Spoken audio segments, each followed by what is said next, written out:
what's going on, guys? Trev back again, here to bring you another video. This one's going to be doing my next Q&A video leading up to the Walking Dead Season 5, Episode 12, which is called Remember.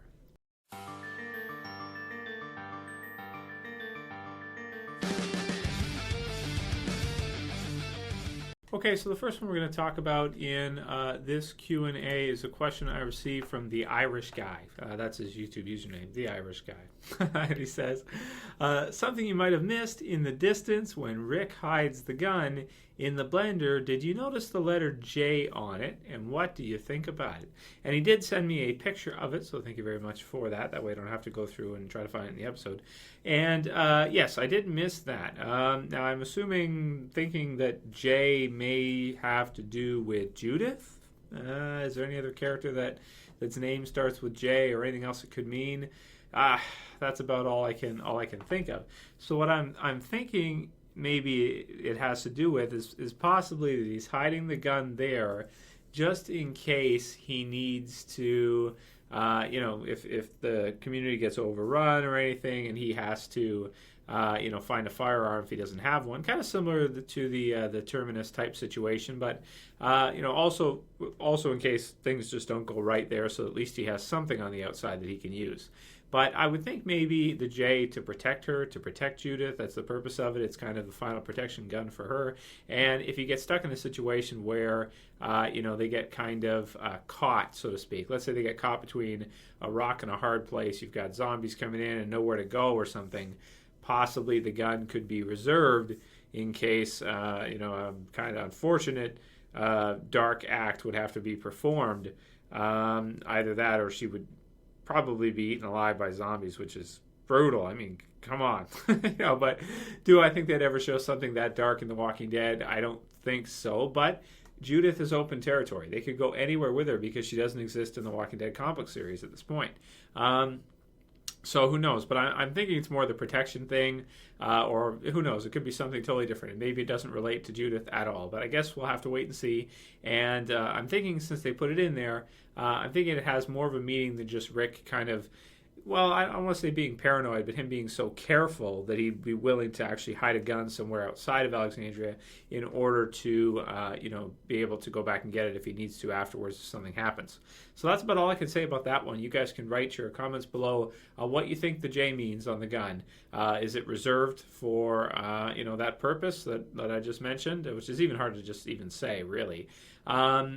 Or what do you think? What do you guys think? So write it below. That's about all I can say at this time. We don't have any more info on it than that.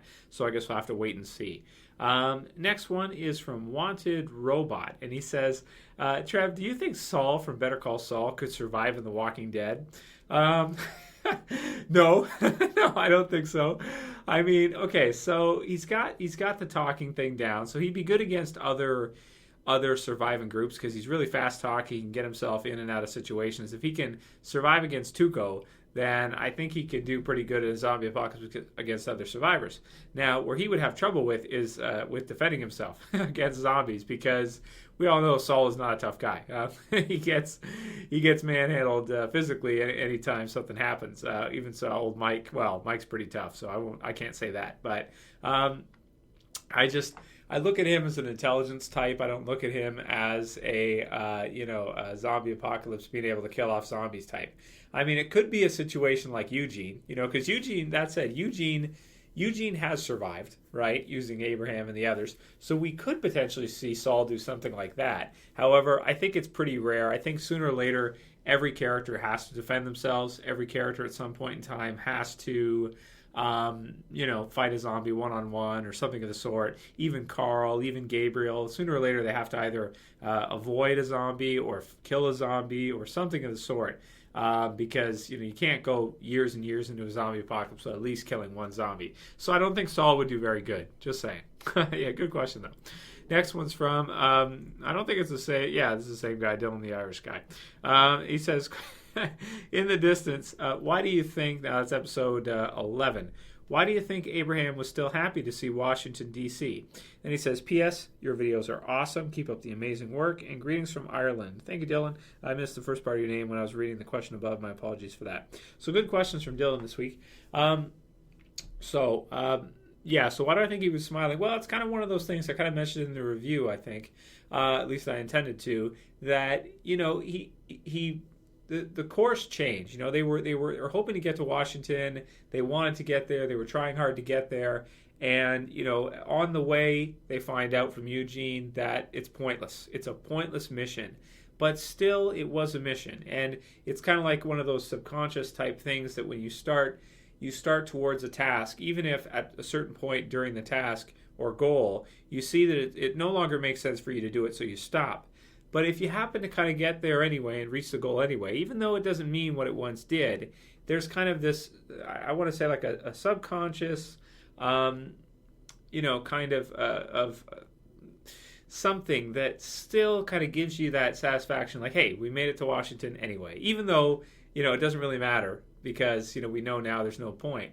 But we did it anyway. We did what we set out to do all those times. And I just think there's something to that in terms of kind of the underlying, even though practically there's no reason he should be happy that they're there.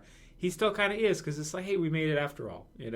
We set out to get here, and we did. Even though it doesn't really matter, I'm still kind of happy that we did what we initially set out to do. We got here, so that's pretty cool, right? Even though it doesn't mean anything, but still, I like the scene. I thought it was great that he actually saw it and everything, and that they actually kind of did accomplish what they set out to do, even though it didn't mean what they thought it did. So yeah, I really like that scene. It was a great episode, man. The distance was awesome, really awesome. After them, it just for me, just put the show right back on track. So amazing. You're gonna get episodes like that anyway. I should be used to it by now. For some reason, I'm not. I don't know why. I will be next time. I think we have a slow episode. Next one's from Martin Perou, and he says, hey, Trev, is it possible that Aaron and Eric have also been tracking Morgan and he could be reunited with Rick and the group at Alexandria? And do you think we will otherwise see Morgan as part of the Alexandria Safe Zone community? Glad you're back online. Keep up the good work. Well, thanks, man. With the Morgan thing, I've given my predictions on that. I think we'll probably see him at the end of the season. I don't think he's there right now. No, I think we'll see him, come back in probably for the finale. That's what I'm thinking. So I don't think he's there yet, and I don't think Morales is there yet either. I answered that question recently in another Q&A. Somebody asked me that. It's like I don't think so, man. We probably won't know almost anybody there. Everybody will be new, I think, for the most part. Next one's from Michael McMahon, and he says, will The Walking Dead become boring now that they are 90% safe?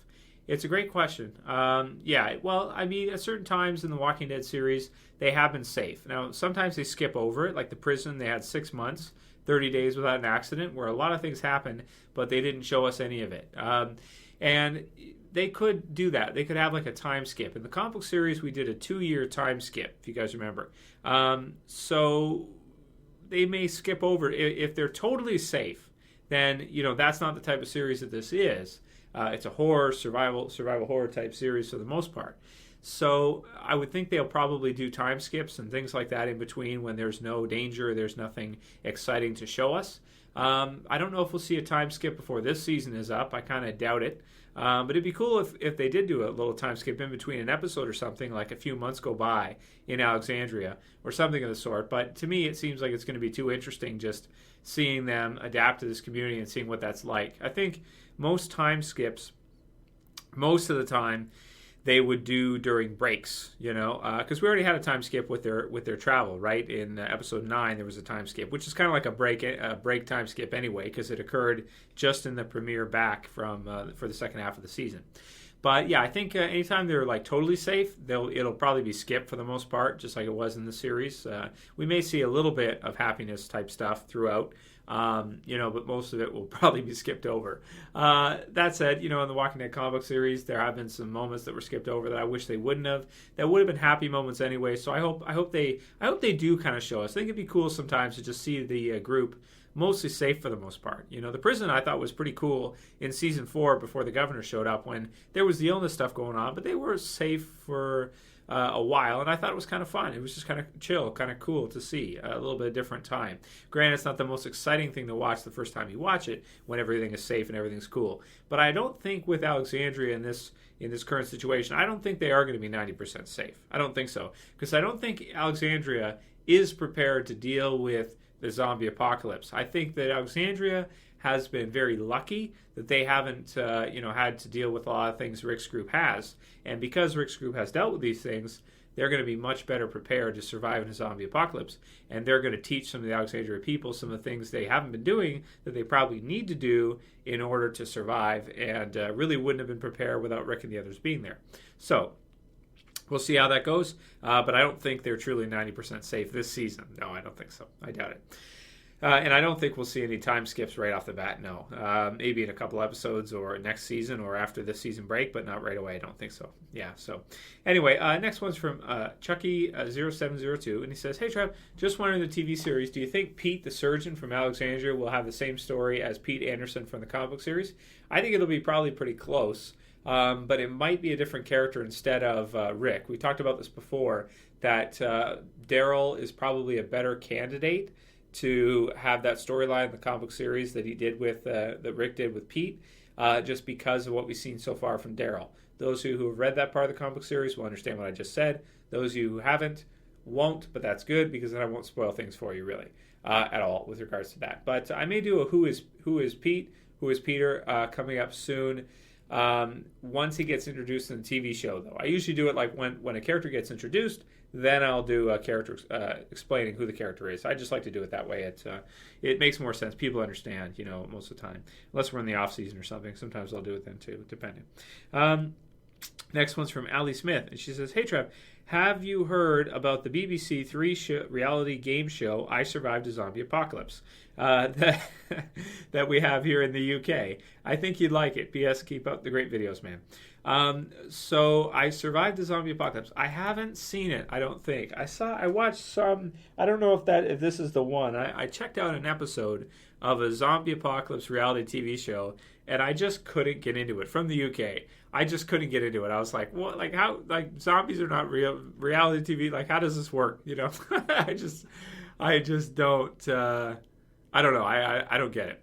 So maybe I got to watch it some more. Maybe I got to give it another chance. If any of you guys have seen this, any of my viewers from the UK, write in the comments below if you think this is something I should actually check out, or if it's just not worth it. Let me know what you guys think about that. I really don't know what to say.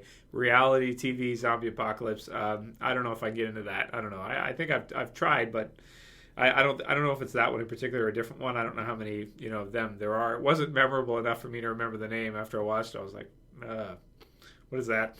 I just don't know what that is. And we'll do one more.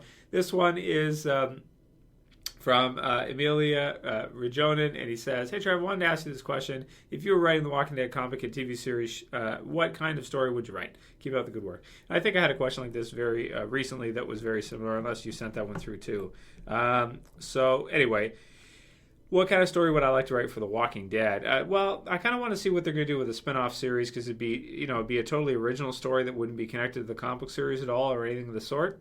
But I just really want to see some different kind of stuff from that. Anyway, you guys saw the video about the possibility of the spin-off series not getting officially finished and ordered and set up and aired and everything.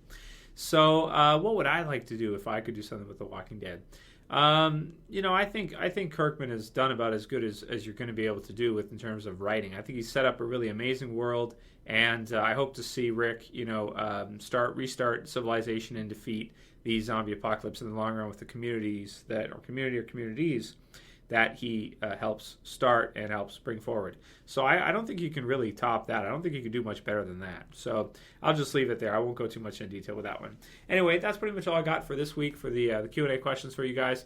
If you have any others, send them to me. I might be able to get one more done, but I'm not sure. We'll have to see how it works out. Anyway, if you like this Q&A, please thumb it up below. If you want to support the channel, please share it. Please favorite it. And that's it for this one, guys. See you for the next one. As always, it's Trev. I'm saying peace.